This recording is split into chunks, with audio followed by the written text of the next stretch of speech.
Kynurenines are associated with immune response regulation in several diseases, including cancer. Reliable and validated methods for identifying multiple kynurenines aid in the development of more effective therapies. Our protocol uses liquid chromatography coupled with mass spectrometry to identify the different tryptophan metabolites generated by the kynurenine pathway in medium collected from cancer cell cultures.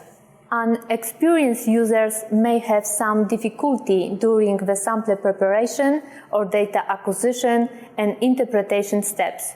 By following our protocol and recommendations, one can avoid mistakes and obtain reliable data.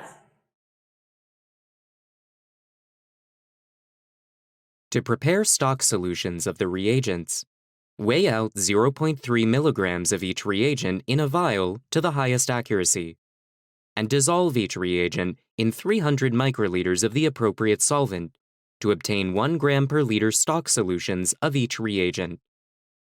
To prepare charcoal-treated culture medium, weigh out 280 milligrams of activated charcoal in a conical tube, and add 5 milliliters of the liquid medium prepared for culturing the cells of interest. Shake the tube with the medium and charcoal on a seesaw rocker for 2 hours at room temperature and 50 oscillations per minute. At the end of the incubation, sediment the charcoal by centrifugation, and carefully collect the supernatant without disturbing the charcoal. Then filter the medium using a 0.45 micrometer syringe filter.